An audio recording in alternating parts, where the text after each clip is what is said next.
Salut à toutes et à tous et bienvenue sur MX Time, j'espère que vous allez tous très bien. On se retrouve aujourd'hui pour le premier épisode de l'Hebdo MX. Ce sera un format court où on parlera de l'actualité du motocross mondial. J'espère que ça va vous plaire, c'est parti. On commence avec la plus grosse actualité, c'est bien sûr le motocross américain. C'était la troisième épreuve le week-end dernier à High Point. On a eu du beau spectacle et des surprises, notamment en 250, avec la première victoire en carrière de Alex Wall. Le pilote Husqvarna signe un beau départ en première manche. Il passera la quasi-intégralité de son temps derrière son coéquipier RJ Hampshire, mais le numéro 24 va malheureusement devoir abandonner sur problème mécanique, et c'est donc Alex Wall qui s'impose en première manche devant Colt Nichols et Jet Lawrence. En seconde manche, c'est Justin Cooper qui prend rapidement les commandes. Jet Lawrence va vite revenir deuxième, mais il sera incapable d'aller chercher le pilote Yam. C'est la première fois de la saison que Cooper bat Jet à la régulière. Tant mieux pour nous, ça va nous donner pas mal de suspense, parce que quand on voyait la facilité de Jet à Pala notamment, on avait de quoi s'inquiéter pour l'intérêt du championnat. Mais Cooper est bien dans le coup et ses très bons départs vont évidemment l'aider à se battre avec Jet jusqu'à la fin.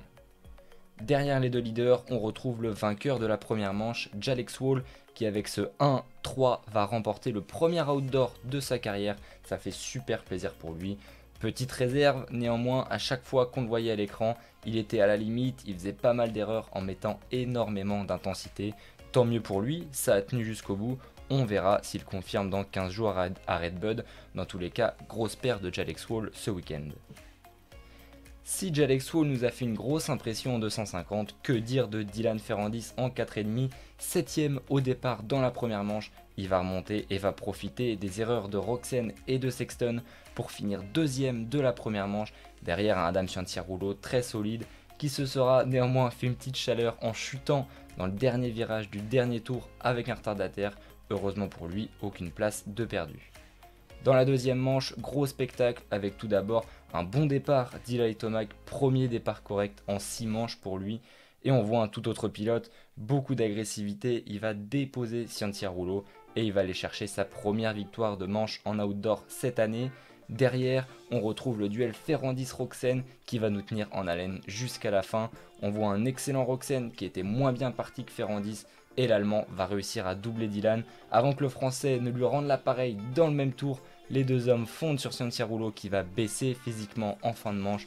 Les deux Européens doublent le pilote Kawa et vont respectivement terminer deuxième et troisième de la manche. L'épreuve est pour Dylan, deuxième victoire en 3 épreuves en carrière, 6 podiums de manche sur 6 manches disputées. C'est tout simplement impressionnant. On espère évidemment avoir des courses comme ça tous les week-ends. Pour la deuxième actu de la semaine, on quitte les USA pour revenir en France avec le national 125 et 250 qui avait lieu le week-end dernier à Gaillac-Toulza. En 125, c'est Anthony Guidolin qui s'impose avec un 1-3 devant Victor Quignou, qui a une chaîne YouTube d'ailleurs. Il nous fait partager ses week-ends de course, ses entraînements, etc. Je vous mets le lien de sa chaîne en description. Au championnat, c'est Axel Bruot qui prend les commandes. 1 point devant Nicolas Dercourt qui n'a pas participé à l'épreuve en raison d'une entorse à la cheville et 7 points devant Aurélien Declercq. En 250, c'est Calvin Fonvieille qui s'impose devant le leader du championnat Lucas Humbert. On retrouve François Doré 3ème de la journée. Au championnat, Humbert compte désormais 4 points d'avance sur Fonvieille. Le titre va certainement se jouer entre ces deux garçons. La troisième actu, c'est le championnat néerlandais à Arnhem. Peu de top pilotes, mais la présence tout de même du champion du monde 2018, Jeffrey Herlings, qui dispute le maximum de courses qu'il peut, que ce soit en France, en Angleterre, aux Pays-Bas. Jeffrey veut disputer des courses, retrouver du rythme. La petite claque qu'il a reçue à Orléanoc par Geiger a pas dû lui faire plaisir, on imagine. Il s'impose dans les deux manches devant l'officiel Gas Brian Bogers qui a loupé l'épreuve d'ouverture en Russie. Il devrait être présent à Mater-les-Bassines ce week-end. Tout comme Arminas Jasikonis, il chute dans les deux manches, il se rassure pas vraiment, mais il devrait bien être derrière la grille ce week-end. Dernière actu de la semaine, c'est la confirmation du Grand Prix de France à La Capelle-Marival le 10 octobre prochain.